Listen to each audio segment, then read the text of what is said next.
that. Got it. Excellent, excellent, excellent.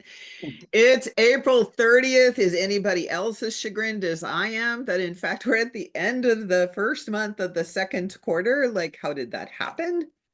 I'm delighted that you're here. I know everybody is feeling the weight of busyness and intensity out in the world, and that you would take 2 hours for yourself. I hope it was because of the subject we're talking about. Leadership pause is so important right now. And I'm delighted to have an opportunity to give you this space to do some exploring for yourselves. And that would really be my key call to action to you this morning. Please make this relevant and useful to you. Be specific as you reflect on either I'm a leader and I have a team and I'm living inside of an organization, or I'm a coach who works with leaders or works with teams. It doesn't matter whether you are maybe an educator or you're a mentor or you're a parent. You will find there's something here for you. And to allow what I'm sharing, both in the research and in some practical skills, are going to be useful no matter what your context is. We will have some remarks from me first. I have a couple of activities for you to do. There'll be reflections on your own. We'll then have an interview. One of our generative wholeness practitioners will talk about the application of the micro skills we're going to introduce today. So you'll hear what it's like living and breathing inside of a coaching session, either from the leader side or the coach side. And then I'm going to do a little bit of a meditation with you and give you a way to sink into your own leadership pause before we exit today. You're also going to get to meet a couple of people on team before we bid you adieu and send you on your way into May on time at the top of 2 o'clock Pacific, 5 o'clock Eastern. I can't translate any more than that. All right. Well, I'm still letting people in. Here we go. That's not too bad. Welcome, welcome. All right, I'm going to go grab some slides and get us on our way. I know our marketing team always likes to know what it was that you found compelling. So since you've already told us where you hail from, you might put in there, what was it about leadership pause that brought you here today? Oh, Karen, do you know my good friend Carol McIntosh? I bet you do. Welcome from Trinidad Tobago. That's very fun. What had you say yes to the leadership pause?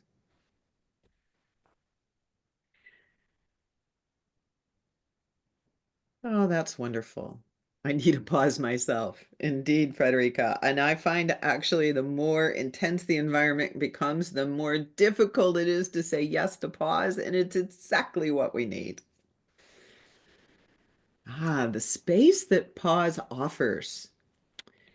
You know, I've been hearing in coaching communities for a while this phrase, hold space, and I've decided it's my latest prickly pear. Because when I say that to leaders, they have no idea what that means. So part of what I want to offer, oh, that's great, Sarah. The pause saved my marriage and career more than once. Yes. So what is it when we pause that gets activated?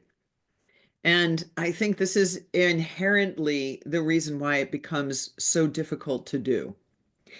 Uh, I was um, I was doing some reading on this idea of patience, which I think is kind of related to pause. It's maybe a value. It could be a belief. I think I believed about myself for a very long time that I did not have any patience, that my lifelong challenge was to develop patience. And I've decided that's actually not quite right. I'm very patient when I allow myself to be human and stop being the striving, driving, renegade innovator that I am.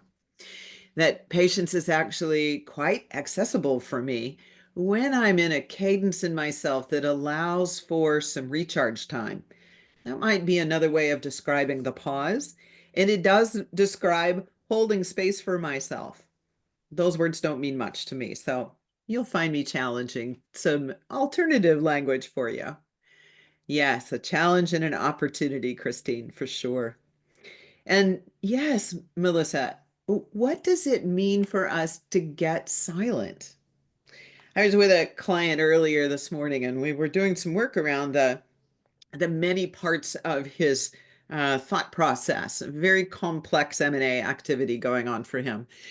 And he realized that he can't hear all the different points of view if he doesn't pull himself out of his environment. And he always had this belief that that meant he needed a day away or a half day away, or he needed to leave the office where he didn't have a phone or an email bugging him. But the truth is, he can just pull his chair back. He can silence his phone. He can close the screen and soften his eyes a little bit, and he can listen to those different points of view. 5 minutes, 6 minutes, 7 minutes, it doesn't have to be a long thing. So if you have a point of view going on in your head that pause means time that I don't have, let's see if we can challenge those assumptions a little bit together today. And one of the things that showed up in my research was some work from something called the Howe Institute for Society. Has anybody come upon that? Is that new information for you?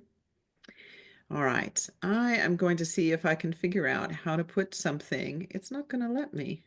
Ah, all right, before it's done, we'll be sure that you get this. I have something that I can give you that is a report from them, and it's on moral leadership. And the reason that became important for me was because the first step in their structure of moral leadership is pause. The first of their 6 steps is pause. And what they have shown in this study, which is 2,500 respondents, they are examining what is the impact when the CEO and every layer of management is identified as having moral leadership. They have higher resilience, higher customer service, higher loyalty, and lower turnover as a result, which is, of course, a very important piece. And what they've begun to recognize is that as you look intergenerationally and we understand what it is to work in a purpose-driven organization, the premium on human-centered orientation is even higher. Well, when we're busy being driven, we forget that we're not robots. We have, feelings and impact and influence in our environment, and it's often quite invisible. We don't always speak about it. So that's what's inspired thinking about pause. And one of the things that I wanted to share this one quote with you here. Only 9% of CEOs and 11% of managers ranked in the highest tier of moral leadership in this year's study. That's really scary. 95% of those respondents reported that the need for moral leadership in business is more urgent than ever. Their founder and chairman, Dev Seidman, said, everyone wants a deeper sense of connection. People want to be inspired and treated fairly. But what he's been seeing is that people in high places doing harmful things with impunity in business. Well, that might be a little stronger judgment than we're willing to admit, but I can definitely see the places where when I fail to pause and I fail to notice that I'm failing to pause is when I always get in trouble. So I think there's something in here for us to realize the connection between the act of pausing and the opportunity that we have to restore a sense of our own grounded center and humanity. So the most dangerous habit in leadership. This is your chance to work in chat again. What do you think the most dangerous habit is in leadership?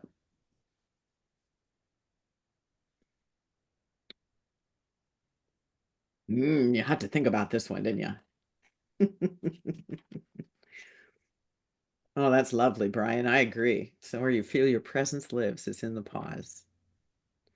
Assumptions, autopilots, unconsciousness, assuming instead of being curious, reactivity, react immediately, close-minded, multitasking.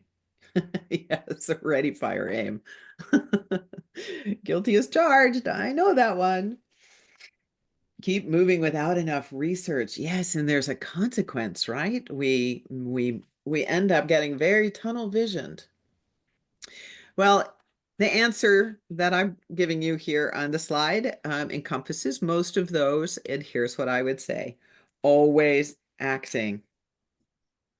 You know, the leaders that people find they want to follow are the ones who earn deep trust. They are the ones who are calm in the midst of chaos. They're able to articulate now and tomorrow. So they're always thinking about what do we create that's lasting. And they aren't the ones who move the fastest. I think that maybe they learned something about pause, and it's useful for us to learn from those kinds of leaders. And that's a lot of what we get the great privilege to do as coaches, right? So here's our roadmap, just so you get a sense of where we're headed. I want to talk for just a little bit more, then we're going to move into what are the 3 micro skills. So those are good takeaways for you. Beginning to look at how do you apply those micro skills, both to construct an environment where you give yourself permission to pause, reflect, and access internal wisdom, as well as how do you get yourself out of a mess, something that just didn't work out right, and do the reflection to be curious and listen for learning. And then ultimately, how does this apply to leading and what we here at Invite Change bring out into the world, which we call embodying the state of generative wholeness? Here's one more thing from Dev that I wanted to share as we launch into our work together here. When you hit the pause button on a machine, it stops. When you press the pause button on a human, they start. They start to reflect, to rethink their assumptions, to reconnect with their most deeply held beliefs, and to reimagine a better path. I wonder if any of you, I'm going to turn this off for a second so I can look at those of you that are on screen. Did any of you catch the Gallup Global Flourishing Survey event this morning? It was quite something. All of the data of this 5-year longitudinal study is available. Nature, which is a periodical put out by Springer, has put all of the first 200 papers that have come out of this 5-year study out in the public domain. Everything is available. But there were some interesting findings. There's 200,000 participants, 140 languages on 27 countries. And here are the 6 factors to flourishing. Really important we make definitions clear. Happiness and life satisfaction, meaning and purpose. 3 is mental and physical health. 4 is character and virtue. 5 is close social relationships. And 6 is material and financial stability.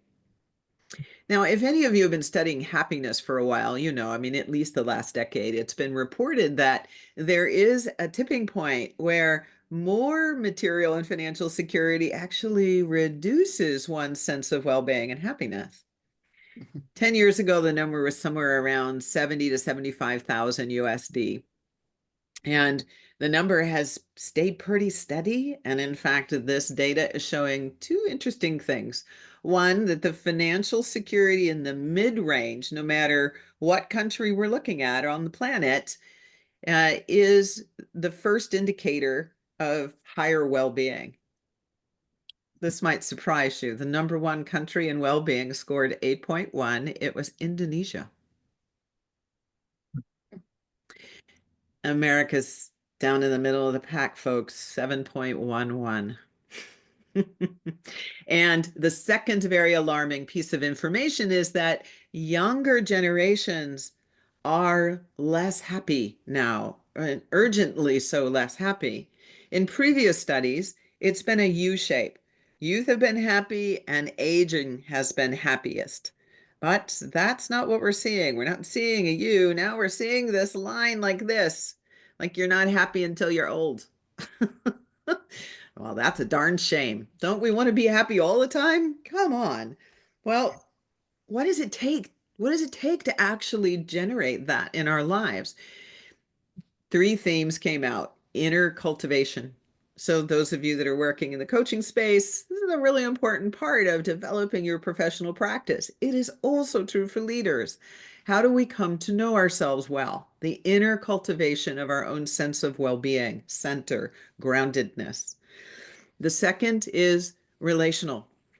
Are we relational or are we isolated? Do we tend to walk alone, independent, being my mother used to call it a one-arm paper hanger. That's a visual, hanging wallpaper with one hand.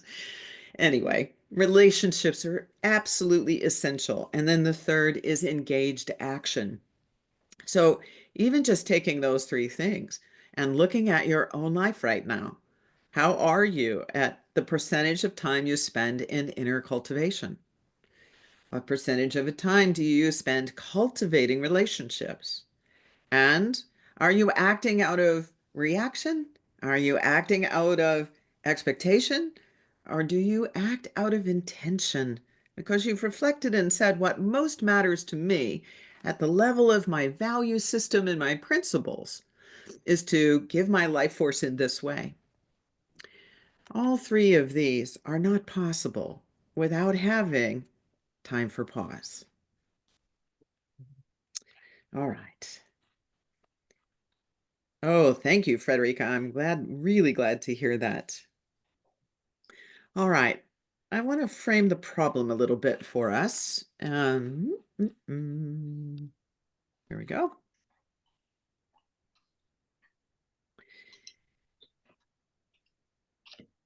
Who did we do this for?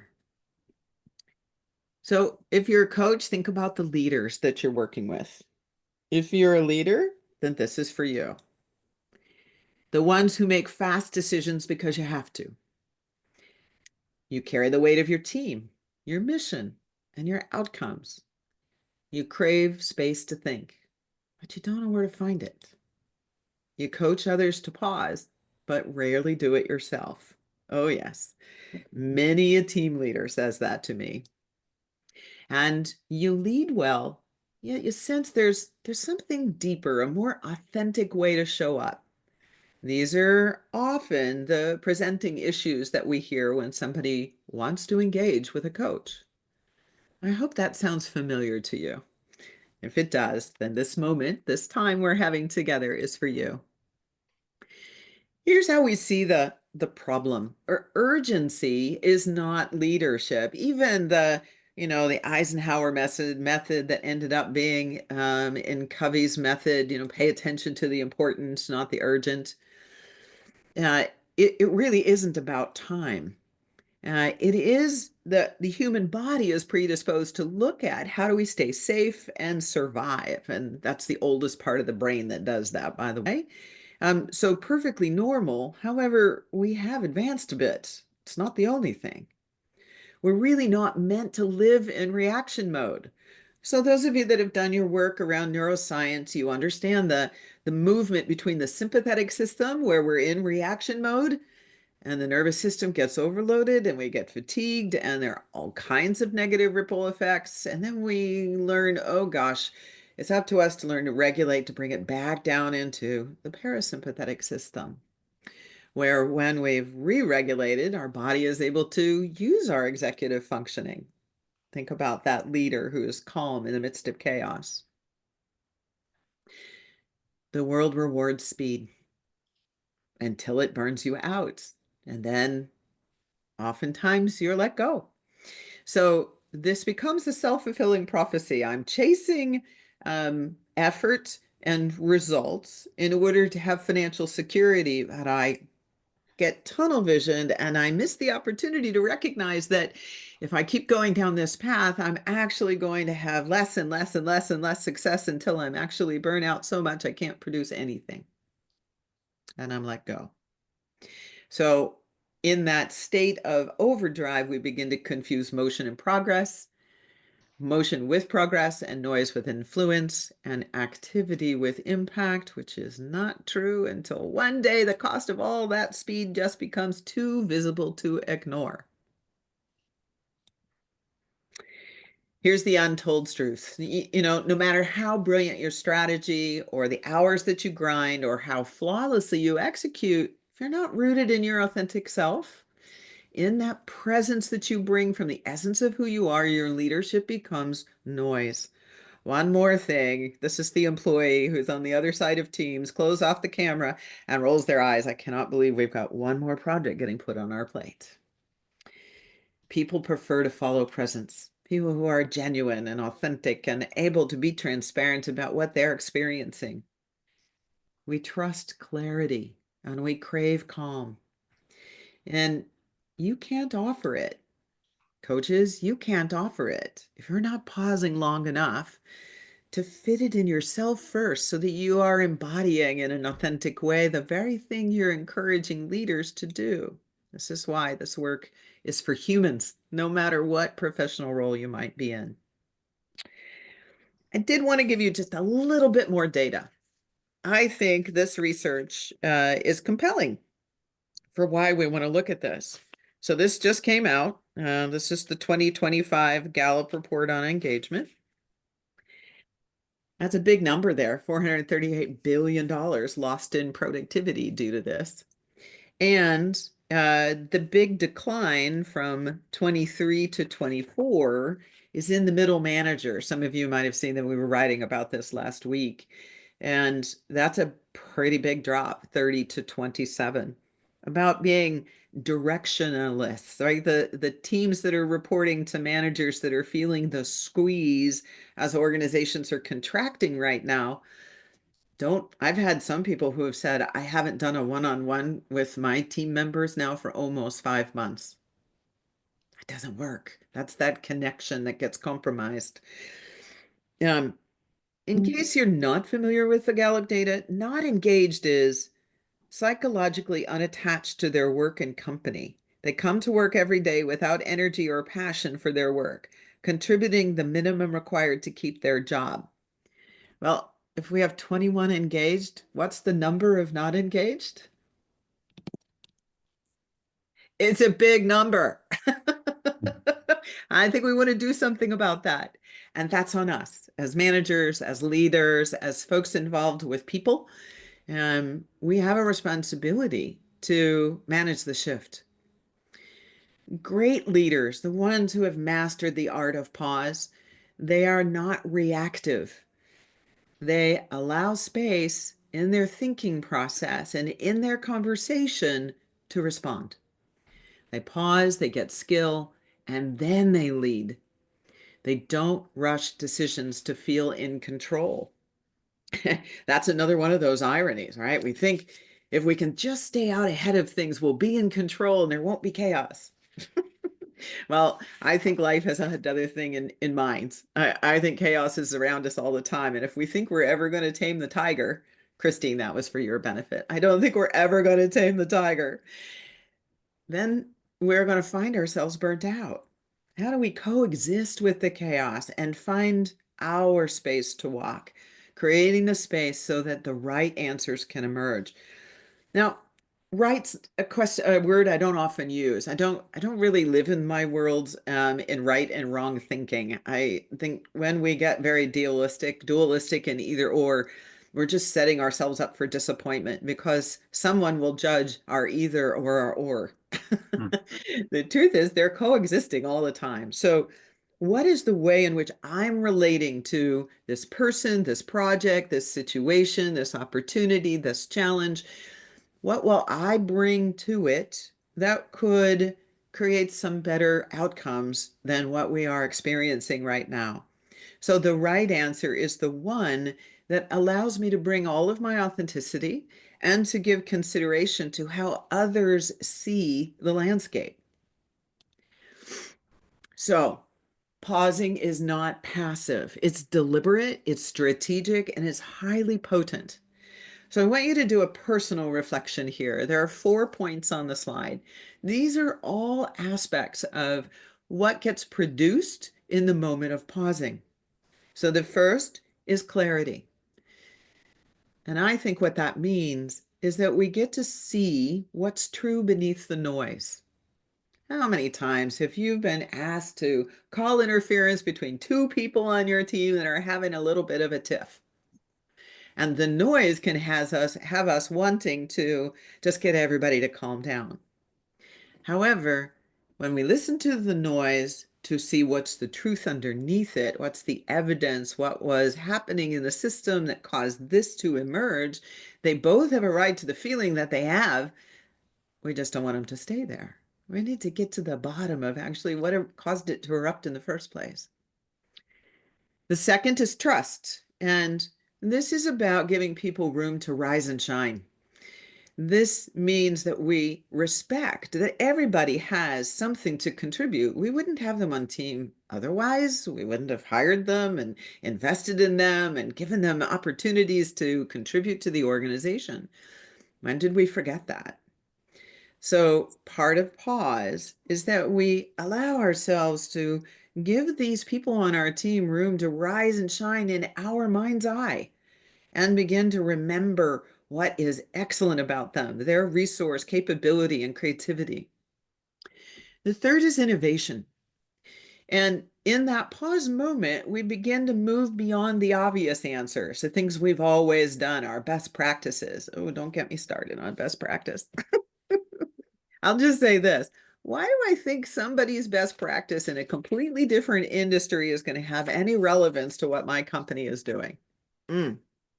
Unless you can abstract it, it's not actually going to be a best practice. It might be something that gives you an idea. And yet the seed of the best practice is already in your organization because you have people who are doing the work. They're delivering to customers. Drawing out from them what their experience is going to give you the seed of innovation. But that means that you're pausing to let go of attachments and preferences and biases to certain ways you've historically done it. And of course, the last then is growth, the kind that sticks and scales in the longer term because its roots are in the workplace climate and ultimately the cultural norms that you've come to value and have produced a healthy workplace. All right, so has everybody picked one?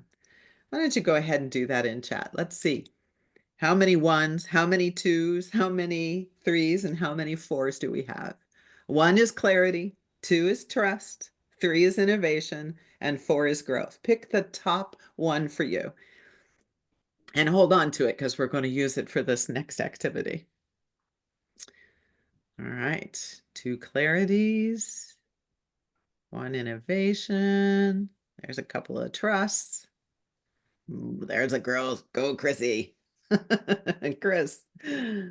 Clarity, innovation, growth. Okay. Take a moment and maybe add anything you'd like to the reason you selected this one. That pausing for you, the payoff for it is this: clarity, trust, innovation, or growth. All right. All right, I'm going to now take you through the micro skills. Very, very useful if you could bring into your mind's eye a situation you have right now. Maybe it's an employee, maybe it's a whole team, maybe it's a peer or a superior who's got a new initiative coming and it's got you a little bit in turmoil. Maybe it's something going on in the industry. Maybe it's something in your family. It doesn't matter. But bring a situation where you feel like if I just had a little more pause, then I would get what I want in terms of growth, trust, clarity, or innovation, whatever that is for you. Maybe Christine, for you, clarity is the foundation of the rest. Fun to explore. All right. So the first micro skill is to see the value of pause. This is the reason I had you just do that exercise. Looking at the 4 payoffs of pause, picking one that is high priority for you, and allowing that to start to be in your habit space. That when you're challenged with fill in the blank, a clarity, a trust, an innovation, a growth situation, that's your cue that you value pause. Now, what are you doing there? The first thing is to recognize that if you rush the decision, it could backfire. Now, intellectually, you understand that would happen because you don't get all the information you need. Yeah, I know. We train leaders and managers to, make the best decision you can with the information you have, and we make time the priority.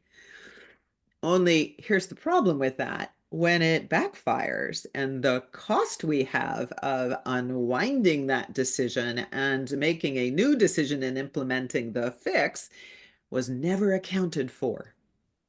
And that's part of what creates all the stress. Your job isn't to move faster, it's to see further. And this is the point of my previous story, because the ability to anticipate the ripple effect of the decisions we're making is how we make a decision that's less likely to backfire. Doesn't mean it won't.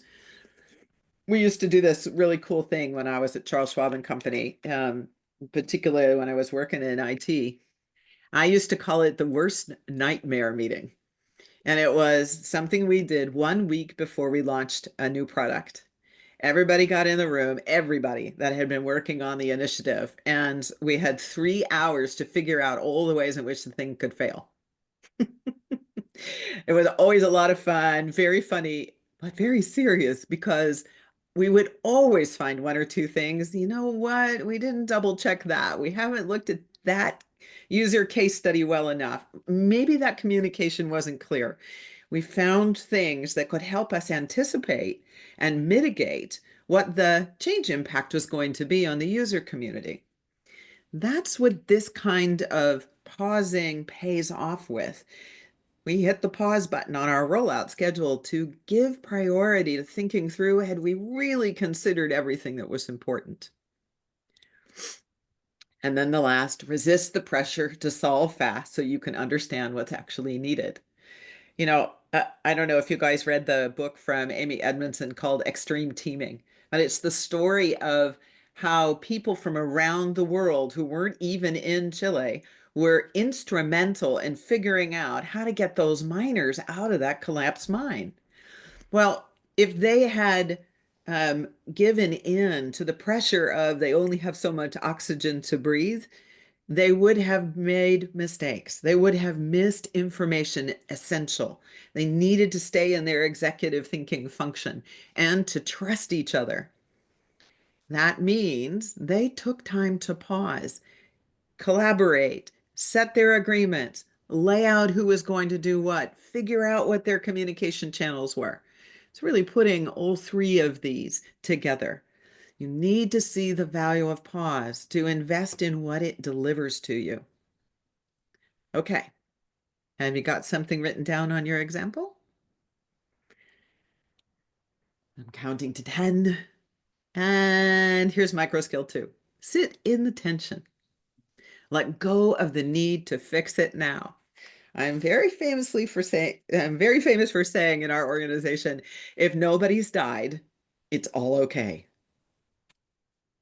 Right? How are we holding what's actually going on? This is that first step. Let go of the need to fix it now, which ought to stimulate your curiosity to say, truly, by when does it really need to be fixed? So oftentimes what we see is that growth hides the discomfort that you're resisting. And when we stop and look at the discomfort a little more carefully, we realize it's been around a little longer than we thought. We just didn't notice it. Wow. If I rewind the tapes and I look at what decision did we make 6 weeks ago, and now it's unfolding. And I knew 6 weeks ago when we made the decision, there was a risk with it, but I kept my mouth shut. I didn't say anything. And now it's coming home to roost. And that's not I told you so. That's on me. That if I had a sense of resistance about it and I didn't raise it for us to at least discuss it, then I'm part cause or agent of the fact that we're having trouble right now. Tension is a resource. It is an invitation, and it's often the seed of the answer. Why? Because tension comes up when we are experiencing a distraction, a disruption, a breakdown in the way we've always done things. Well, gosh, that operation always works like that, but it's not. In that moment, we need to look a little more carefully at the environment and say, what has changed? And I can't do that if I won't pause. So that means staying present long enough to let something new arise for us in that pause moment, not weeks and days. Sometimes this is really only a few moments from the time I left my office till I walked down the hall and got a cup of coffee and I went, oh my God, there it is. That's the thing we missed. And now I can convene a conversation that isn't about blame and shame, but it is about discovery and to say, and what do we do with that? Because that gives us an idea. All right. Jot a couple of notes before I go to micro skill 3.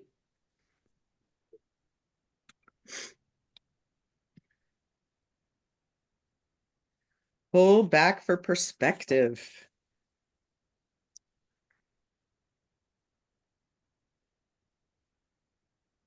I know as coaches, this is the thing we always allow ourselves to ask clients to do, particularly when they're completely in the content and they're telling us a long story, and the long story isn't going to help them get what they want, which is resolution of some kind, and to feel better about it. Well, what do we say? We say, can we just pull back for perspective for a moment? This is the engaged action point. Widen your view.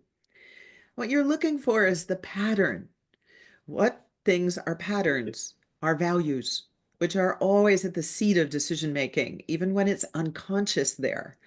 We can hear it in the language that people use, what they care about, and it begins to signal what the value is that's getting honored or dishonored. That's pattern recognition. Or maybe there's a cultural norm that they've adopted as a personal belief. Oh, we couldn't possibly touch the systems associated with that product. That's the pet product. It's the one we always lead with. We can't monkey with that. Only we're seeing a decline in people buying that product. We're seeing complaints coming up about that product. We have all the evidence necessary, but no, sorry, that's sacred. Seeing those kinds of beliefs at the pattern level will give us some insight. And you can't always see the system when you're inside the struggle. So, in the pause moment where we're not feeling the struggle, where we've given ourselves some time to breathe and to relax into it, now we open our eyes and we realize, oh, when I look left, look at these 3 teams over here and what they're working on. That's actually got some relevance to what we're trying to solve here. And as a result, it gives us the altitude. Some of you leaders have probably had a coach say to you, hey, let's go up on the balcony and look down on the situation. That's what we do in that pause moment, the clarity to lead from vision instead of from urgency. So, 3 micro skills for you.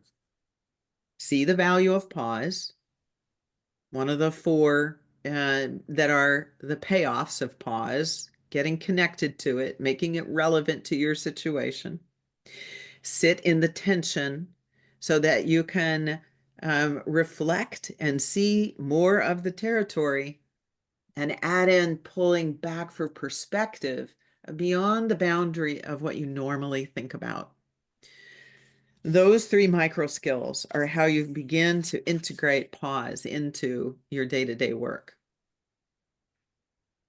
All right, before I go to the next thing, which is a tool I want to give you, let me just pause and check in. How are you guys doing? I'm seeing nods and some smiles. Anybody got a question? You're welcome to come off mute or comment.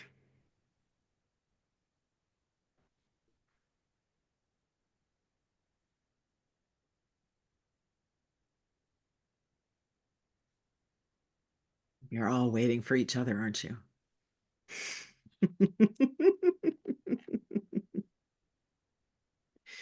Sarah, how about for you? One thing I always think about when that second tip about tension and being able to sit in the tension is thinking of how long that tension, let's say it's in a conversation, really lasts. So I have in my head that it's this big mountain to climb. And the reality is that the tension or the discomfort or even the pain is anywhere from sort of 1 to 5 minutes before I get to the other side. And, especially when I was close to having my daughter years ago, it was the time of a contraction, which is really about 2 minutes. And if I could deal with that, I could deal with anything. But over the years, how many conversations would I avoid or even meeting someone for a 2 to 5 minute window? And yet, when I called upon the courage to be in that tension, feel it fully, and act anyway, I got what I wanted. And so the more that I did that, the less the tension or the pain, ruled my life. Beautiful. And so you can see that the first micro skill is essential.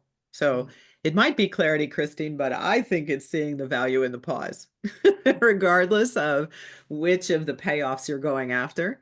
We have to first make the connection that it's okay to feel uncomfortable for a little bit. And the pause is what helps me recognize and remember when I take action, it will resolve the tension rather than avoiding the tension, which only has it stick around longer. Why would we do that? Yeah, good. Anybody else? Thanks, Sarah.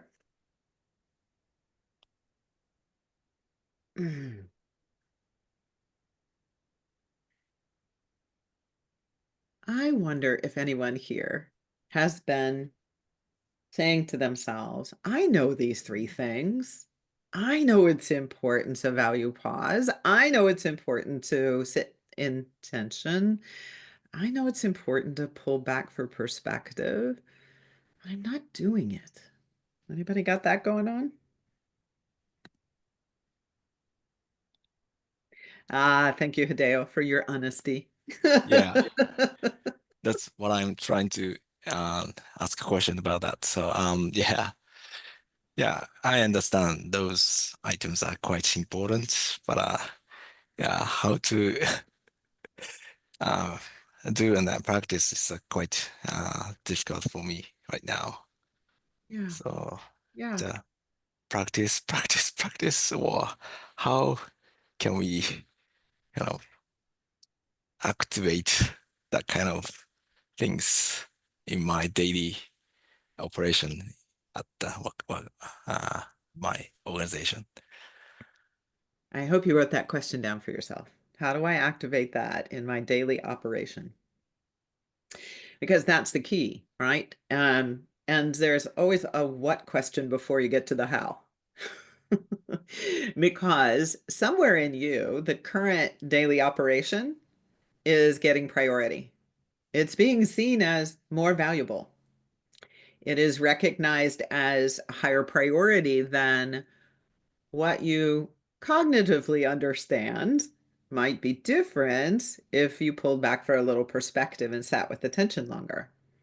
And I'm not only personalizing to Hideo, we're all guilty of this.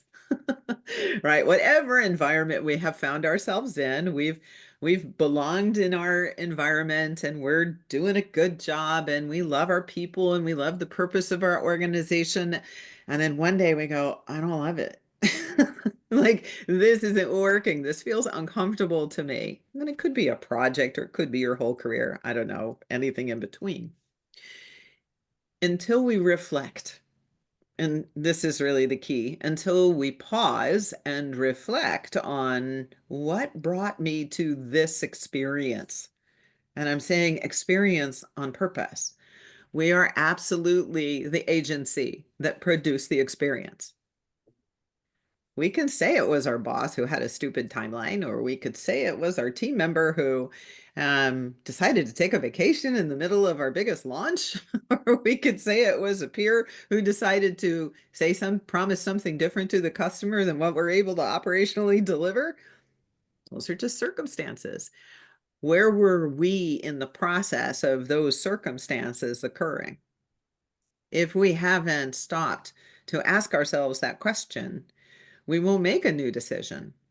And if our daily operation is continuing to produce that, then the question is, what's the payoff? I've had some leaders who have said to me, well, the payoff for me is that my boss leaves me alone. I said, okay. For how long having your boss leave you alone, is that a good thing? Well, when it comes to review time, not. I said, exactly. No visibility in the organization to your work. So, you hired me as your coach because you want to get a new job someplace else that is a promotion. Do you imagine that might follow you? If you don't address what has you not prioritized, being able to spend time with colleagues, the network, your boss, their peers, and demonstrating what your competency is and your growing capacity as a leader. So the key here, Hideo, really is in the reflection to say what's motivating how I am operating now and how anybody in the organization is operating, right? The evidence of what we prioritize, because you can't change if you can't see what's motivating, what's creating the experience you're having. Which might then lead to, as you all know, deeper things like beliefs, other identity factors, values, and the story we're making up about what we think we can tolerate or live with. And Chrissy, what a wonderful way to frame that, because if you are always the one people come to for answers, it's really hard to unwind that. It feels so good to be able to give an answer to somebody. But the minute we do that, we've just potentially created 3 more problems. One, that person knows you know the answer and they don't need to know it, which means you've just created a bottleneck on your team and they're underperforming to their potential. Secondly, because you never asked what they were thinking and what was bringing the question forward in the first place, you've disrespected their competency, which is the first step of not belonging. And third, you've just made yourself irreplaceable, sort of, till your team can't scale for the growth that is the new strategy of the organization. And now you have become the bottleneck. So while it's wonderful to get expertise and be the one that everybody comes to, feels really good in the moment, long term, it's not a strategy. It loses its potency. It ultimately burns out. And so the antidote to that is to be generative, to let yourself take a pause, sit in the tension of the problem. And I often say to leaders, your first question to ask is this mine to do? And if it's not, who's the first person that comes to mind on your team that this is for? And who's the second person that could get developed if they had an opportunity to work on this? That's the leader who's anticipating and thinking about the future and the responsibility to be developing their team. None of that thinking process happens without pause. All right. Anybody else? I got time for a little bit more before I give you this next one.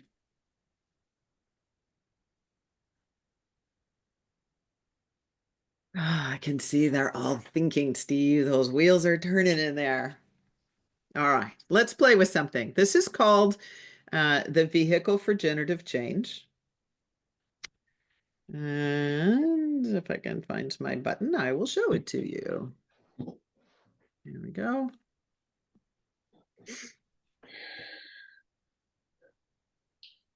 Okay. Thank you, Hamad, for the beautiful new branded colors in this graphic. Just love it. So on the right-hand side, you see action and results. And this is what organizations are looking for. They want everyone to be achieving sustainable excellence all the time. Do it, do more, do better, do faster. We want results. And what we've seen over time is that the very best leaders are the ones who pause to identify what is it that has us producing those sustainable excellence results? And how do we stay alert for what's changing in the environment that would alter what we're choosing as the way we produce those sustainable results? So you can do this one of two ways. With the situation that you wrote down, you could look at something that didn't work.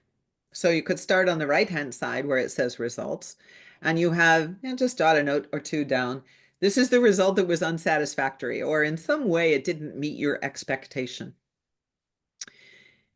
The next step in this process then would be to say, and what actions am I aware of that we took that produced that result? Now we go to the other wheel. And this is really the secret sauce, which is in reflection, I can realize that the policy that we aligned our decision for those actions on doesn't fit the circumstance. For example, I have a client who is working on an acquisition right now, and some of the conditions that have been put forward by the company that is doing the acquisition just don't fit.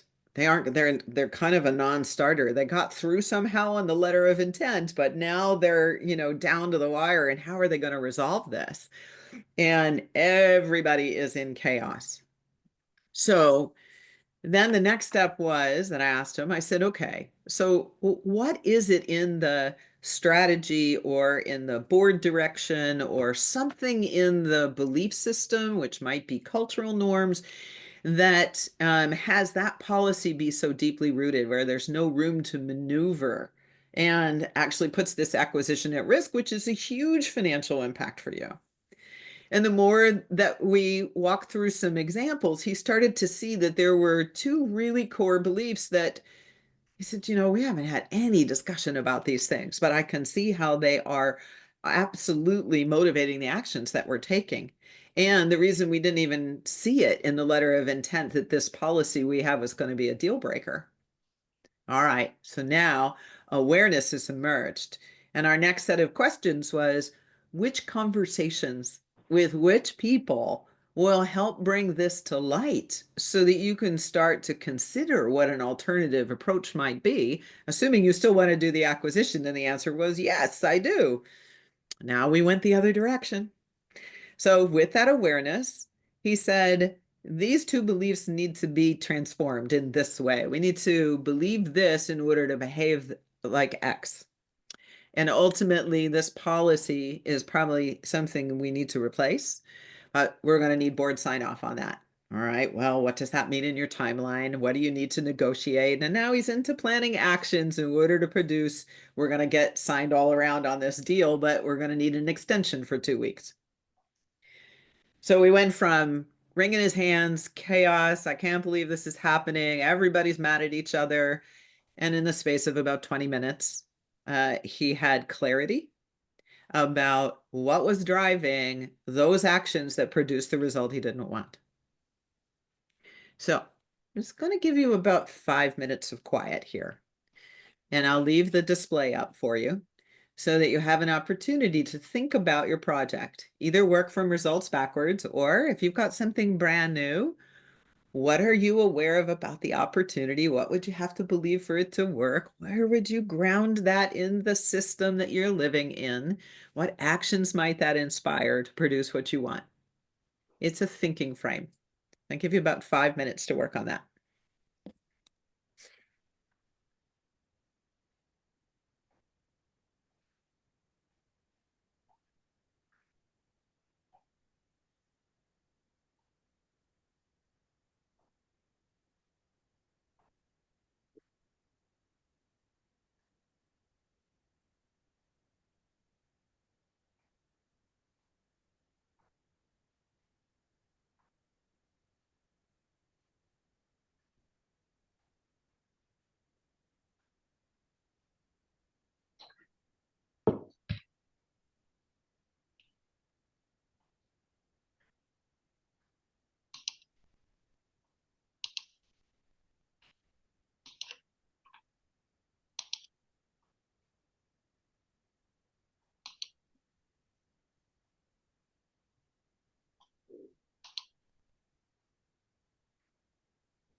I'm writing to the waiting room. Sorry. Let me do it.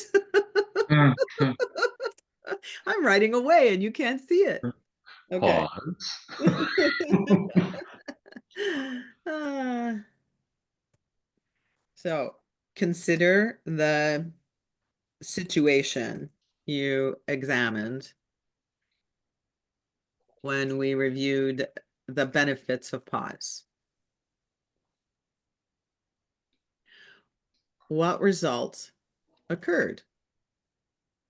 And it could be you liked it or you didn't like it. It doesn't matter.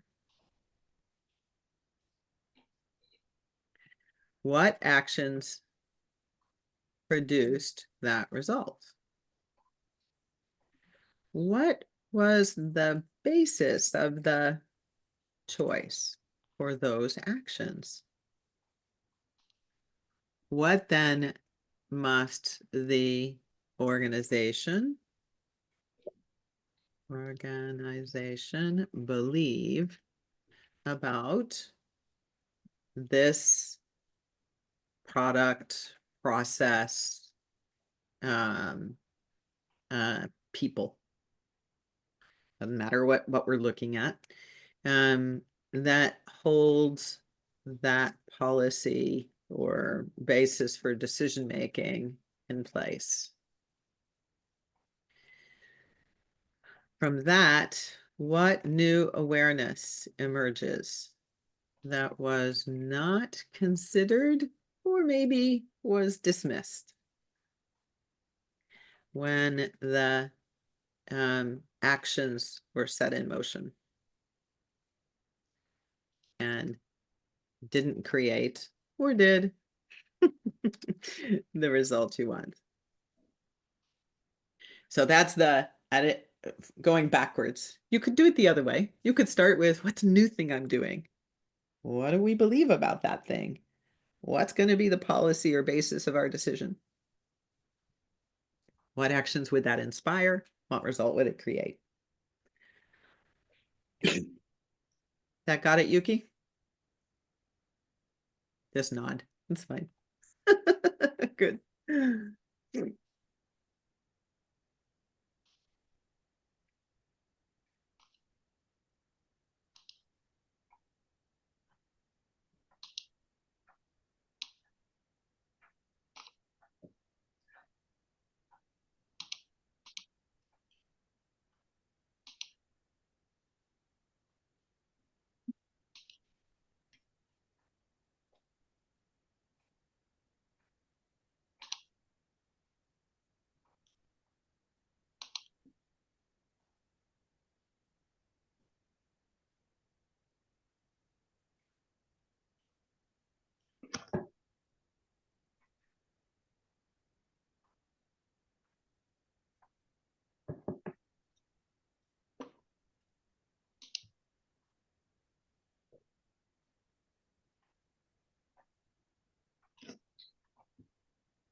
So before we leave and go to Steve's storytelling for us with the clients about applying generative wholeness work, let me see if there are any questions that came up for you.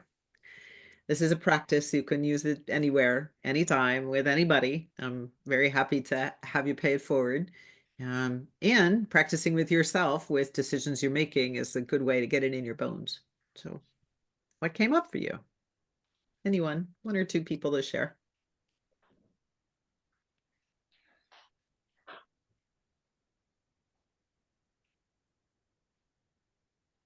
Just so not used to coaches being so quiet. I know. They're practicing the pause. Oh, Steve, you help them out. Goodness gracious. Now come off pause.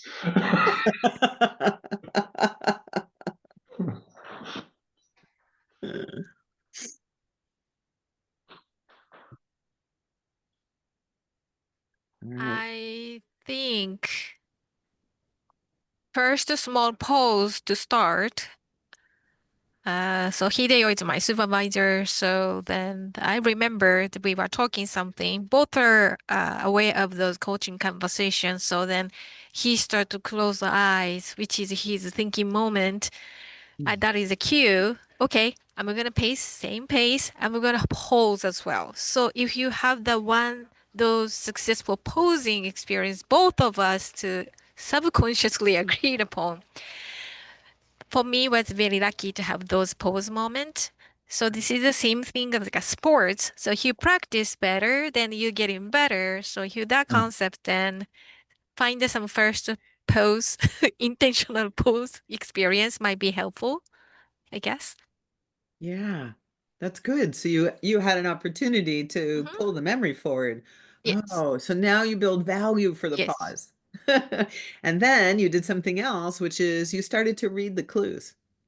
In every relationship, we all have a tell, right? So it's like Yes. we talk about this in card games. We see this in movies all the time. It's like, oh, Yes. I've got to tell and how he's going to bet, Mhm. right? Well, we do this all day long. Right. We're always picking up cues, Yes. and they help us then to recognize Mhm. that's the moment to slow down a little bit. Thank you. Yeah, good. Thank you. Anybody else?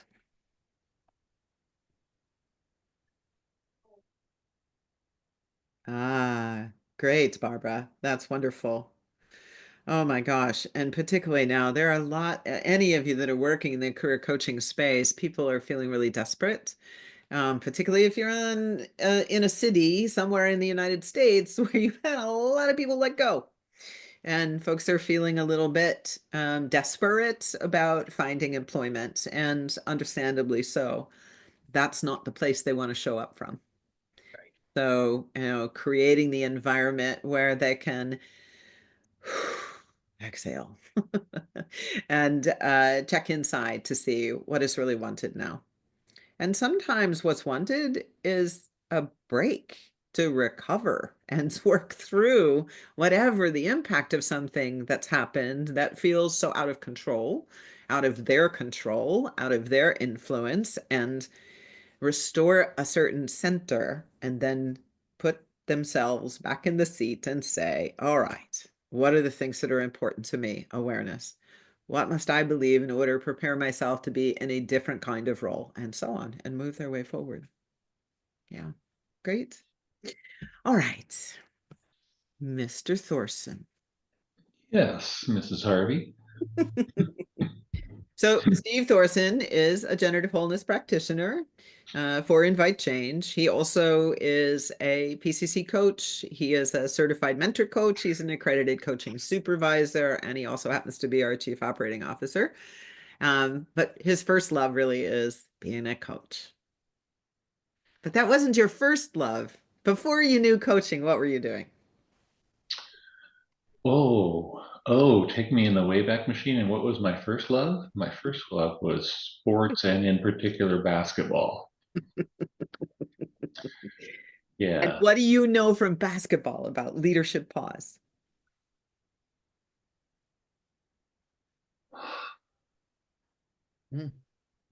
That right there that occurred before every foul shot. No matter what the crowd was doing, no matter no matter what was happening around me, come home. Yep. Yeah. And I suspect, as a fellow athlete, trust the body memory you have. That your body knows exactly how much pressure, how much flick of the wrist, how much push will make sure that that ball goes into the hoop. There was a 3-word mantra, backspin, follow through, be smooth. Wow, that's great. As part of that exhale, Yeah. that activated that memory. Yeah. Goodness, wouldn't that be great as leaders if we had our own mantra to remember what will allow us to let go of the distractions and bring ourselves fully present? That's another really good use of pause, by the way. Cool beans. All right. I have some questions for you. You ready? Okay. And I know you have a particular client in mind. So, please amplify with the question in that relevant way. So what role does trust, both self-trust and trust in others, play in being able to pause effectively? What role does trust? I'll put it in chat for you too. You might give a thumbnail sketch on the client. It's okay. So yeah, so my particular client, for him to step into the leadership pause was like not going to happen. And so he needed to first develop trust of himself. That coming out the other end was going to be something worth the investment. So where's the value in it? And so to build that trust in himself and in the pause, that's what we started doing at the beginning of our coaching sessions. Let's pause 30 seconds. Now that's not very long. And yet, during that 30 seconds, my invitation is for you to notice what's currently happening with you. Mentally, physically, what's going on in your in your brain, in your heart, in your gut, tapping into those three places. And what are you feeling physically? Take 30 seconds.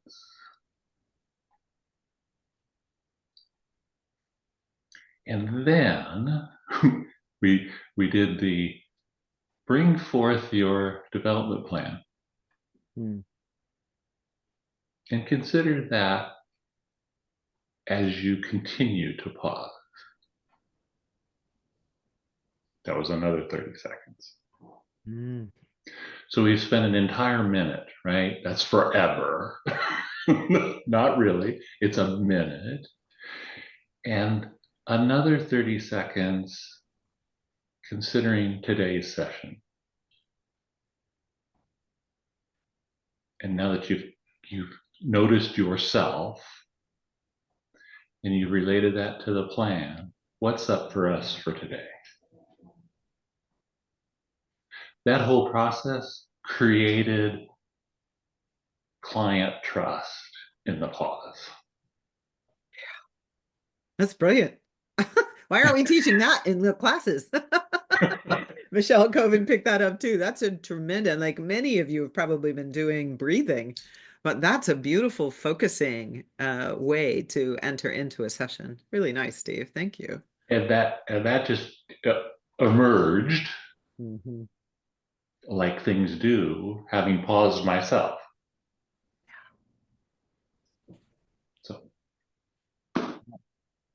So that was role of your own self-trust, your trust in your client, giving him an opportunity to grow his self-trust, to trust the partnership of your coaching work. Ultimately, I think he's rolled it out, right? So I'm going to write the next question here so everybody can have that too. What have you witnessed for leaders who patiently open up space for innovation? Ooh. Sorry, guys, my fingers wanted to go faster. For innovation or growth in the organizations you've worked with? Yeah. What have you witnessed for leaders who patiently open up space? As you were going through the opportunity for clarity, for trust, for innovation, for growth, that all happens. And I think there's also well, fundamentally, there's when the leader makes the choice to pause,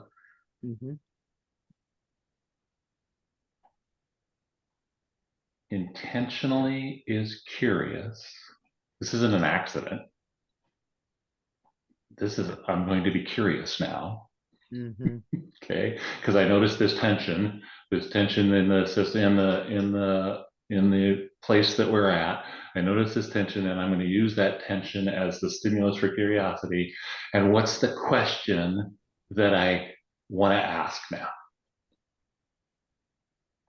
And then wait for it, and just like any good coach, wait for the question to be answered. Another use of pause. Another use of pause, right? And for the coaches, that's skill 5.6. 6. Okay. And so, and from that comes more people are heard. The people that were quiet now have an opportunity to bring forth. You end up with this better than we thought possible. And certainly better than I could, more than what I could have thought of my own, says the leader.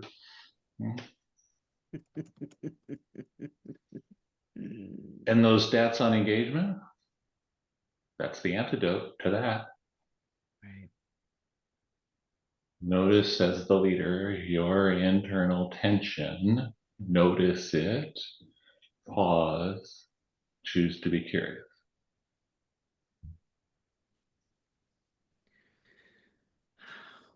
What do you notice with the client that you're working with at the moment? So this is a production plant situation. Besides being the head of HR, he's also in a production manager kind of capacity. This is for everybody else's benefit. How long did it take for him to start to see the influence of a new way of showing up, one that was sitting in the tension and getting curious to create connection?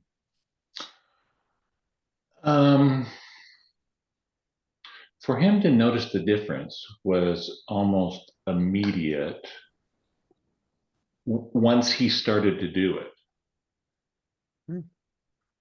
There were, I think it was like a couple months of him considering it and pondering it and almost going and then pulling. So there's this trust in self that no matter how much we did in the session, there had to be that moment of there's a breakthrough moment of finally accepting trust for himself to go do it. And my gosh, once he did it, it exploded in a very good way. I really want everybody to get this. There is a pause for him, this leader, as he's gaining awareness of what his resistance is. Is it okay for me to, can I give myself permission? Will there be consequences I can put up with? Will it, all the worst case scenario thinking, until he could work his way through that, which is the pause in implementing the learning from the coaching experience. At some point, he makes a choice and says, I'm going to go try it. And when he does, he has a good result. So to not be disturbed by the length of time it takes for people to find their way. It's just their pause time to process. And the opportunity we give them is how they build that self-trust. Because it's probably the only place where they have permission to be still, to be quiet, to consider, to have somebody be non-judgmental about some belief they have that it's not okay. And everything is. Showing up in this way and behaving in this manner as a leader was totally contrary to what was normal. And to build that internal resource to take that step. So Gretchen is asking, is that something that, were you working, some of those questions I was asking, were those some of the things you worked through with him until he started to implement? Absolutely. Yes. Yeah. So we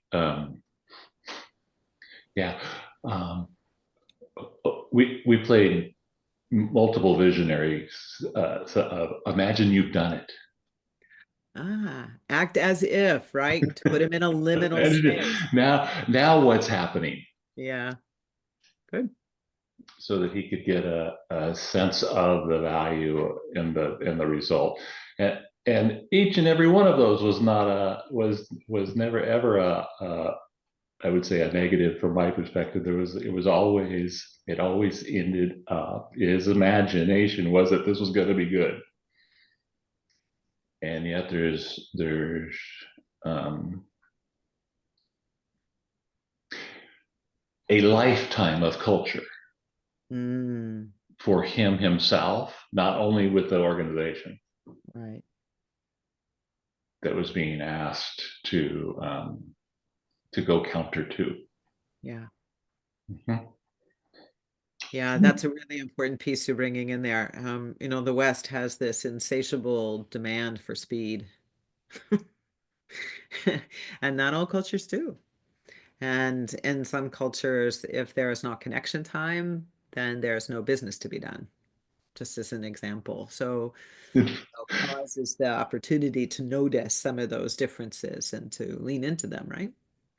And this was a tough, looking back on the relationship, it was a tremendous opportunity for me to be with someone who's who's very much different from me and my upbringing. And so, yeah, what am I noticing inside of me as the coach while we're having this exchange? You know, that's a really interesting question you're bringing up that I get a lot from coaches, but I want to pick up Gretchen's thread here. You know, was the act as if enough to diminish the power of the critic? It's never one thing. And what was the influence of helping him through the liminal space of act as if to see what would emerge? What happened for him?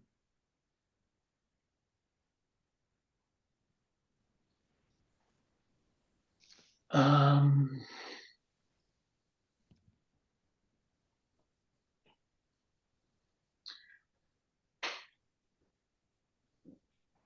I think he became significantly more comfortable with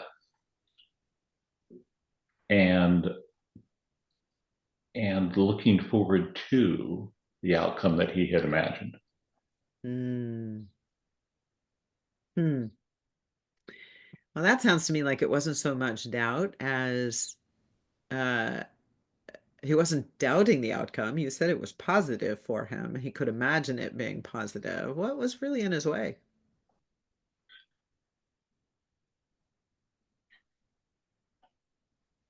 So at the root of everything was my take, his culture, which would say, you're the boss, you have the answer. Yeah. And to create a space where you pause and you ask a question instead of giving an answer. Yeah. That's so contrary to what normal would be. Yeah. Okay. And it's at the heart of it. I want you all to get this. This is what the data that I was showing at the very beginning of our discussion is talking about, is that we're so ingrained to follow the rules, to follow the hierarchy. If somebody has stature that's higher than mine, they must know something I don't know. And if I step out of line, this is often what I hear. If I step out of line, I'll get in trouble. I'll get my knuckles rapped for having too much initiative. Oh, yes, I've heard about this too. Mhm. Guilty as charged. And it was really useful for me to learn that, oh, there's things called swim lanes and scope of responsibility, and independence isn't always a good thing. And, you know, culturally, if you have that on top of a system that's deeply hierarchical, trying to get initiative is hard. And that means it only happens through relationship, creating connection. And you taught him how to ask questions instead.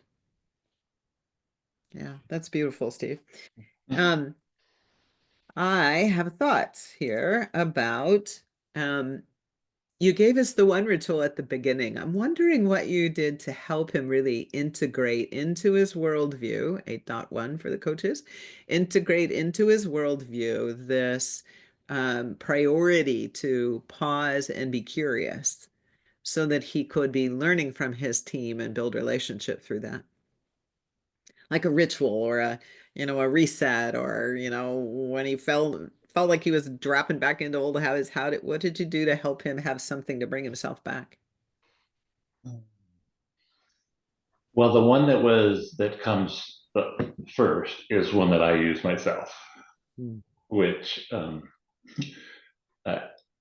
as part of that pause, it's who said yes to this? I love that question.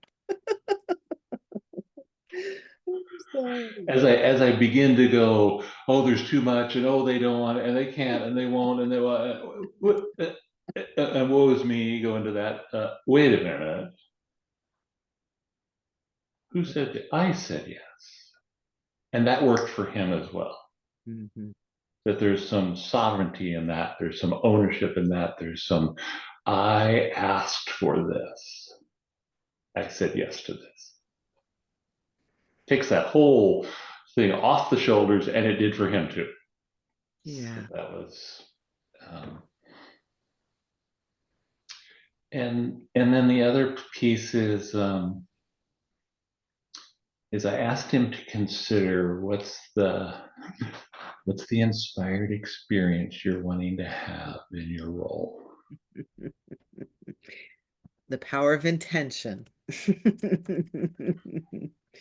What is the inspired? And as you get stuck, or as you wander, or as you go, I wish I would have, pause and remember.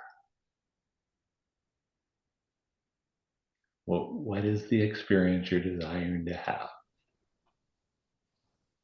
And wow, with that inspired experience that he desires to have, that got him back on.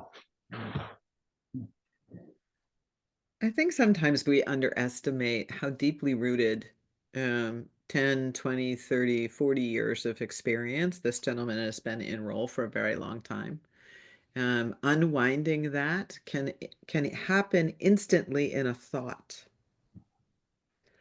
And it requires diligence and consistent attention and I think even an availability to not do it right all the time, or not so much right, wrong, but matching to what we're intending immediately.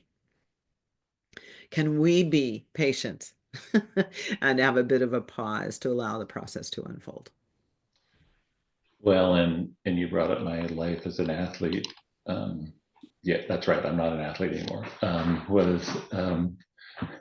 How once one, always one. I be able to shoot the hoops, but once one, always one. I remember. Okay, we're going to go learn something new. We're going to go practice this. We're going to practice. Well, if you didn't practice it correctly, what did you learn? So there's this thing, being comfortable with not knowing is the other place to be, Janet, of I don't know that yet. And have that actually be inspirational rather than something that's a critique. It's like, yes, I'm not there yet. I think the other thing you're reminding me of, I love both of those that you brought, is if I go back to the person I was talking about who's in the midst of an acquisition. He was in a conversation with outside counsel, inside counsel, and the head of the board. And when he got out of that meeting, he realized that he picked up on something in the moment, but he didn't say anything. And it was something he said that there was a reaction, not in words, but energy. He could feel the energy. He saw something. He saw an exchange of looks between two of the players, and he trusted his gut, took a deep breath, and he said, I owe them an apology. There's something here that I've done that set them off, and it's important I get to the bottom of it before the next meeting. So to Sarah's story, he picked up the phone and fessed up to what he was experiencing and didn't say anything about. And what if that was true, what do we need to clear the air about? And it turned out to be one of the linchpins. It had to do with the policy that needed to be changed. And if he hadn't called the conversation, they wouldn't have had allies with the internal counsel around what to do. So this process of noticing is so essential in developing a leader's ability to be generative. Game changer, along with accepting that you are already whole. You have everything necessary to solve this. You're just not listening to it. Yeah. Okay, any last word of advice that you would give a leader who feels like pausing, but he's falling behind? Last advice. I would say that I would give this advice to the leader is the same advice that I give to someone who's learning to be a coach. No matter how much time there is always time to do something. Do pause. Through pause. Yes. There is always time. We made it up anyway. It's just a construct. It's a human yes. We need a sense and order and something that we could measure ourselves against or whatever. Okay. Exactly. And whether it's 5 minutes or 10 minutes or 20 minutes or an hour, there's always 30 seconds. Yeah. There's always enough time to do. Yeah. The question is, how shall you be? That's a quotable. We used to say tweetable. We don't say that anymore, do we? Could I throw something out here? I just want to acknowledge something that you said, Steve, about, well, Janet had mentioned that this man had been in his role for 30 years. And even their CEO, with the group of people that were getting coaching, wanted to sort of move and not include that person. So it's a wonderful testament to your, as coach, being his champion, cheerleader, and challenger. And I, as account manager, and for you people who are coaches and have businesses, to challenge the CEO's thinking. This person actually is thriving under this or with this partnership of coaching. So what will be the results if you move that aside and just go with this other group? And allowed the pause, the silence, for him to fill and say, okay, you're right. So I say that to say also you've helped me rebust my bias about the older employees that aren't moving along as the younger ones, which I love to work with. And when they move, it's like, the platelets of the earth move, everything moves because they're going to wait, and then they go, and it's profound. So thank you. Thanks, Sarah. Yeah, beautiful. All right. I'm going to take the next 10 minutes to give you some time to go inside.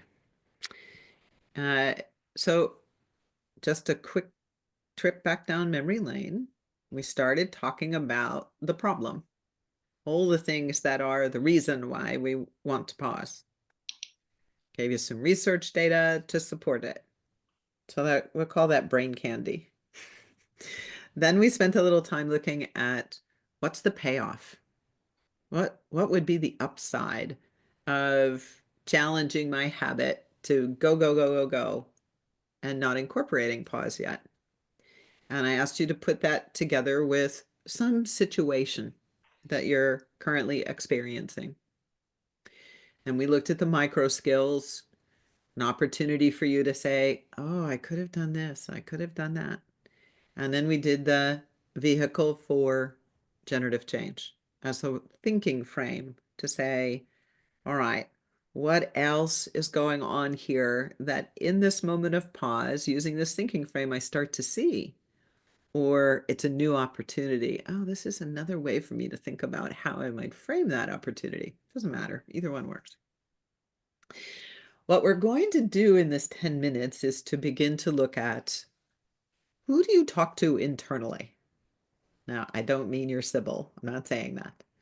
But we all have different points of view inside of us.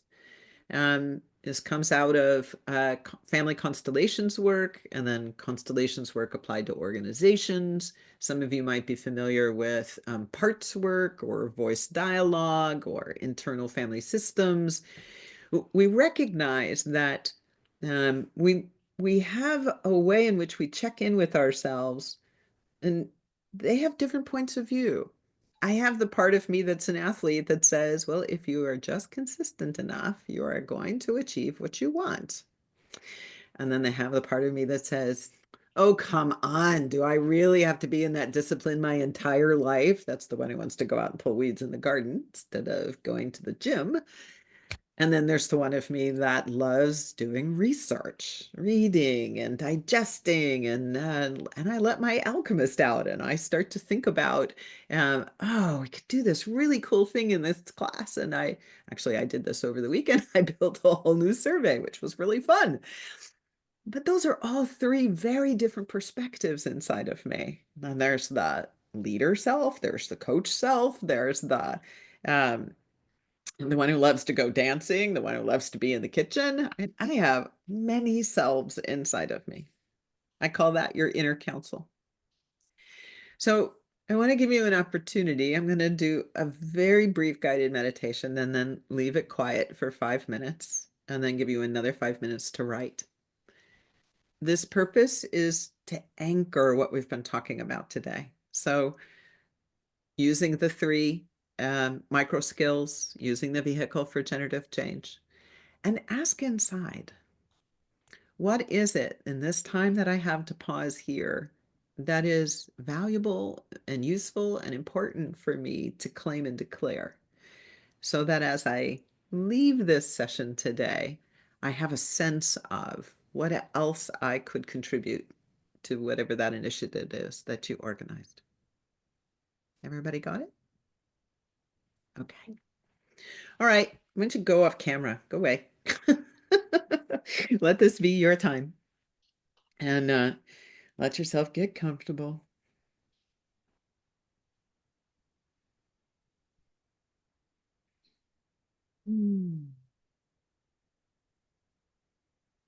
Some of you may know this technique from Heart Math Institute. If you don't, and you're not aware of the Heart Math Institute, it's a lovely place to go find some wonderful things. Yes, Frederica, I can post the question. It's quite simple. Asking your inner counsel, what is important and valuable and useful for you to consider with the situation that you've been working with this entire time, now that you have this moment to pause. You're valuing it by being here in this activity. Sit in the tension that might arise, and you're pulling back for perspective by asking your inner counsel. I'm going to type it now. Counsel is important, valuable, and useful for me to consider with the situation I am exploring. There you go. Okay. The Heart Math Institute has a tremendous number of resources that are free to help with what's considered coherence. One that I love very much is called square breathing. So I'm going to start with that, and then I'll do a little bit of a guided visualization for you, and then you'll be on your own. Okay. It's called square breathing because there's 4 parts to it, and it's done on a 4 count. 4 being a sacred number of completion, often seen 4 quadrants in a circle, for example. And it begins by letting yourself have a nice soft belly. And you're going to take, and let me give you the instructions first before you start. A 4 count to fill your belly, your chest, all the way to the top of your head with breath. And then 4 count to hold your breath there. And then a 4 count slow exhale out, allowing your belly to completely relax, and hold the empty belly for 4 seconds. And then repeat. So I will count with you the first time, and then do it a couple more times, whatever is helpful for you to let your attention go internal. All right. So first the inhale. 1, 2, 3. Hold. 2, 3. Exhale. 2, 3. Empty. 2, 3. And again, if you wish.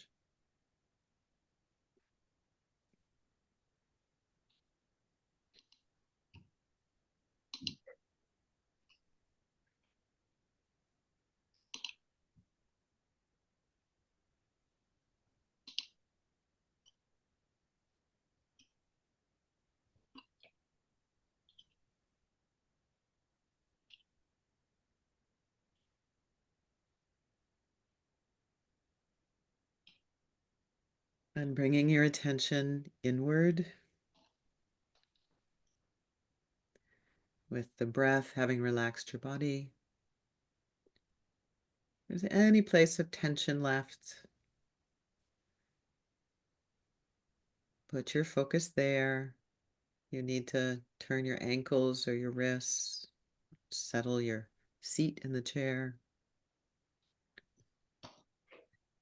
Allowing the breath to sustain your attention internally, wherever you know your heart to be.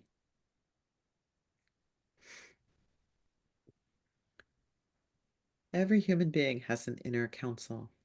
They are always there available for you to consult.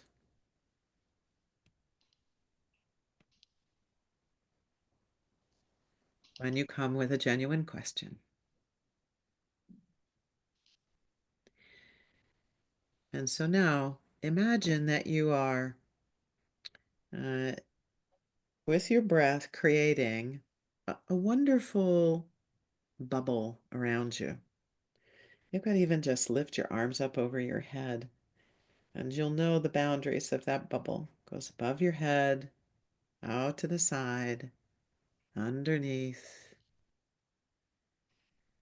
And as you breathe, you start to realize that with your breath, you can move your bubble. We're going on a journey. And allow your breath to lift you up.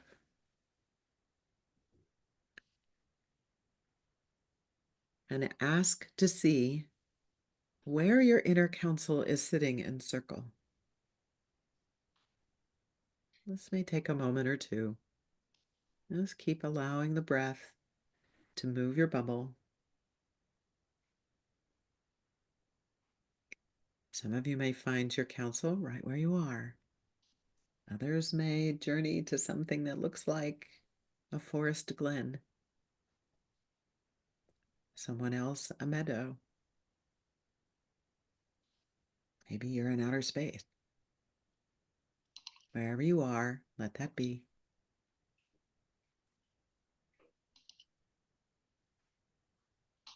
And with a large exhale, let yourself land your bubble where you can see your counsel is seated in front of you.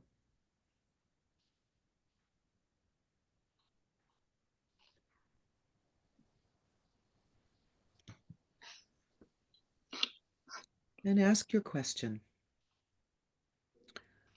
What is important, valuable, and useful for me to consider with the situation I am exploring?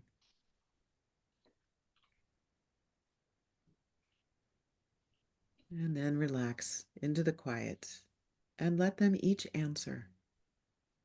You'll have some time to write when you come back, so let yourself stay in the experience.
And now, as the time arrives for you to return, there's one more request. Ask the inner council what they would give you as a symbol. Maybe it's a color, a sound, an image, something that they would give to you to remember the wisdom they've shared with you today. So as you come back to current reality, that comes with you. And if you stand up, you'll see you can go towards the council and put your hands out. And they'll place it there in your hand.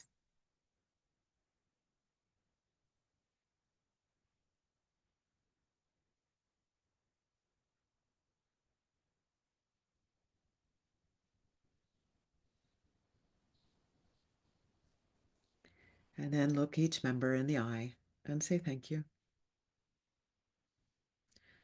Expressing your gratitude for this time together. And feeling the love in return from each of them to you.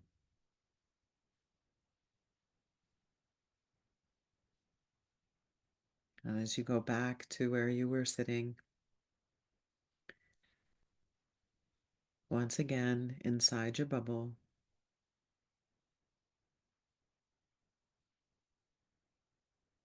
one last look to say goodbye for now. And use your breath to bring yourself back to this reality. Back into the place where we've been together for the last hour and a half or so. If you can, putting your feet on the ground. And again, with your arms going up overhead. Now push down the edges of your bubble, knowing you can bring that back anytime you want. Maybe rolling your shoulders and a couple of deep breaths to bring you present to yourself. And for the next bit of time, find your paper, whatever you're taking notes on, capture the wisdom you got and the symbol in whatever form it might be. And if you didn't get one, that's all right. Sometimes the void is the symbol. And I'll be with you in 2 or 3 or 4 minutes, somewhere in there, while you have a chance to capture your experience.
And finishing up in whatever way is useful for you so that you can keep going with it later if there's more.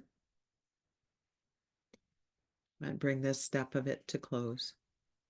And if you want to come back on camera, that's fine too.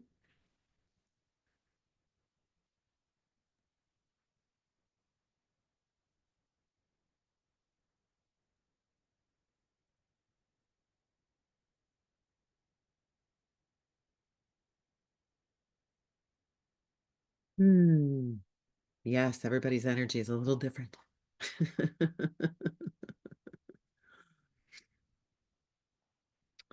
What wants to be shared, if anything?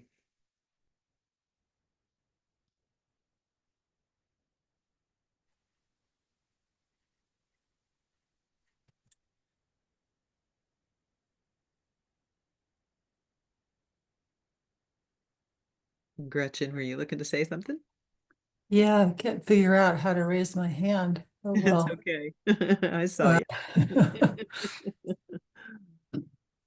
Well, this was one of those like kind of a mini profound experience. Um, I think what I discovered is that years ago I used to do processes like this. I learned, I went through quite a lot of training with IFS and other modalities. And then at some point I experienced I had some very difficult experiences, and I just slammed the door shut on all of that. And so I feel like I found my way back to my own way of being with an inner counsel that doesn't look like somebody else's way.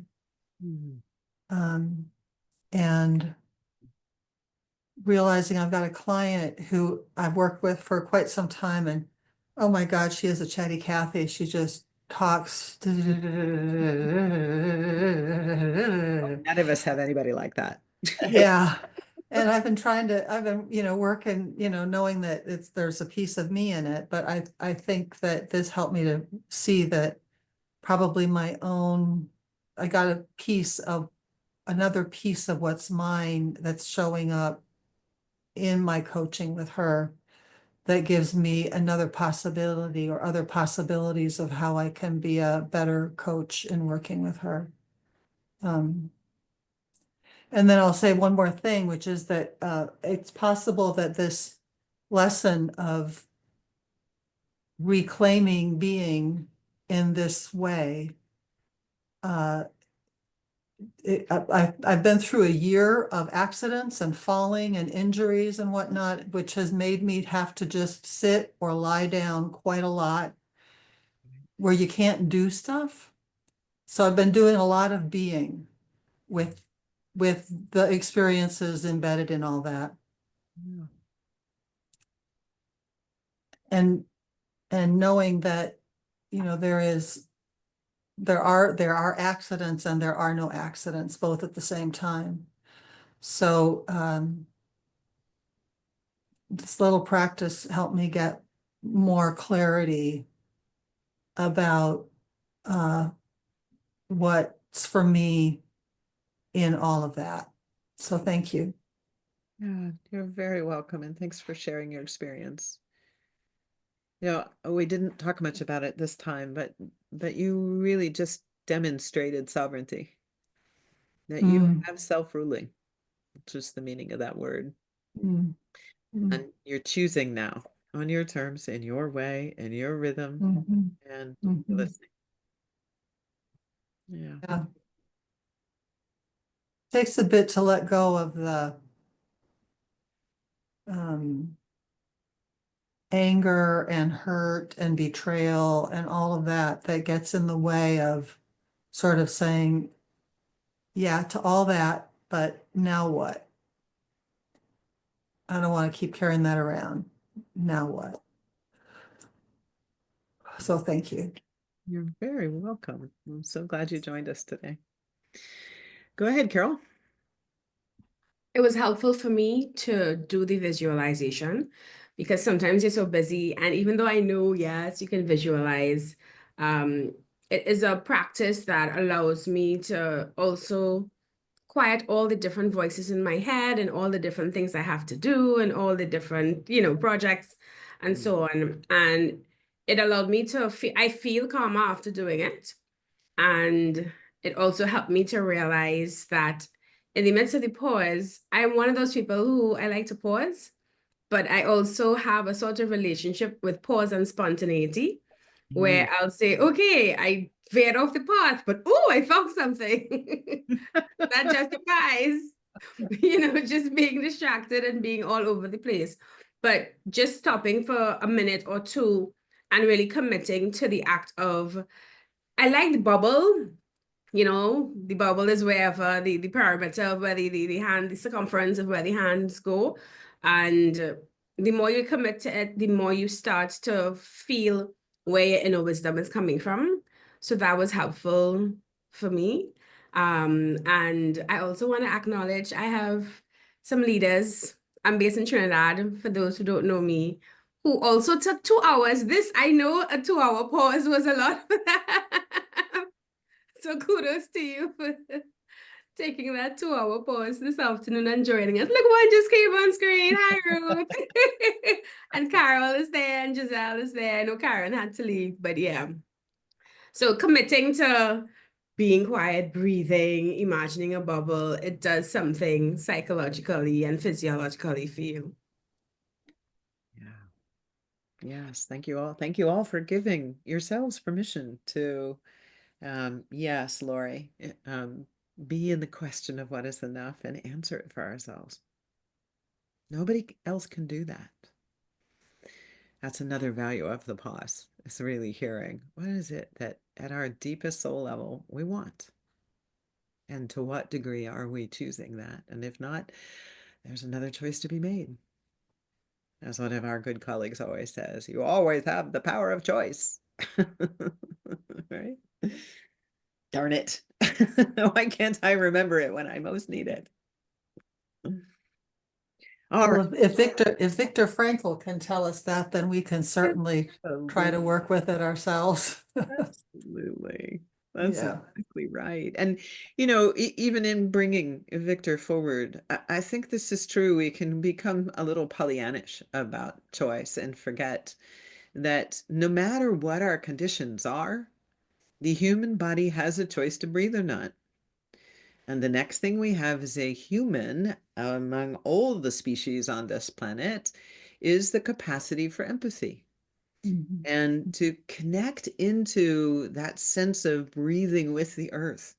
And if we do that and we're alive, then we have another choice and another choice. And this is how we survive. So don't underestimate the power of being human. It's pretty special. All right, Miss Sarah, I'm going to be your slide runner. Well, and here we are at the top of the hour. So this is what we call short and sweet. And I think that entire exercise was incredibly sweet. If we think of all of the things that we do during our day for work or preparation or meetings, to take 10 minutes and have that kind of deep experience, bringing that to our daily lives. And this is why what we do matters. It matters so much now because we're moving faster and we need to slow down, tap into our inner wisdom and collective wisdom. And this third bullet point, your leadership becomes your legacy. You can't wait until you're ready to retire or, 2 to 3 years before you take off to create a legacy. What are you bringing? How are you partnering with your own leadership that is going to leave a legacy that is not something you've manufactured, but something that you're authentically living? And today we spent some time in the pause and realizing that turning point. So I just saw a truck today that their title of the company was Pushing Performance. Mm. And my heart just, it was like a stab. And so as we look at these sweet little green saplings here, little starters, and we know this, coaches out there, leaders, when you're working with people, I think Jim Penrod, you had a piece there about how rewarding it is to mentor and watch that growth. And while there might be a spurt, it's generally incremental, and to really lean into that. So next slide, Janet. And just, we want to give you the invitation to act. So if you are leaders on this call, there are so many ways that we can partner with you for that coaching culture. Steve talked about capability. If that leader had just stayed small, that company is looking to double their size in the next 6 years. They needed him to step up and step beyond and really give more of his potential. That's what we do. That's how we work with organizations. And our programs, for those of you that know, Invite Generative Conversation, we're moving that forward into Conversations Made Better. And it's a framework for communication, for time, respecting each other's time and differences, curiosity. It is, to me, it's a superpower. People who've done Conversations Made Better are different leaders. And it's a way of working in the coaching world, and then into management. And for those of you, because I'm getting the feeling we have a lot of coaches here today, it's easy to get, in your practice and thinking it's all working. And I know that we know in our heart of hearts that we're always learning. We're always at the choice point of what might be next. I know sometimes when Janet volunteers me for things, I think, oh my God. And then once I'm inside, oh, I'm so glad I'm here. And so think about what's next for you, and maybe spend some time with your counsel and see what does your counsel think for your business, for your coaching, for your management team. And I hope that you come and play with us. And Janet, you've got the slide for calling and emailing. So I hope that was short enough. And Indeed, you did well. Thank you. And I love Hamad's punchline here. You don't need to do more, be more present. Leadership thrives in the pause. Mhm. And the future you want. It starts here. So you can scan this. You'll also get the slides and you'll get the recording. And we say thank you. Thanks for being here and really being such wonderful, active participants. Appreciate it very much. And we will do this again. What's our date in, Ahmad? Help me. What's our date in the next month? Oh my God, it's May. How does that happen? Well, let me grab the date for the next month. I believe we're going to be aiming for about 27, 28. Yeah, Cent 28. of May. 28. There it is. After the Memorial Day holiday, get back in the swing for a good summer. All right. We'll see you in May. You know where to find us. That'll be in the slides. Thanks again for coming. Take good care. Thank you very much. Thank you very much.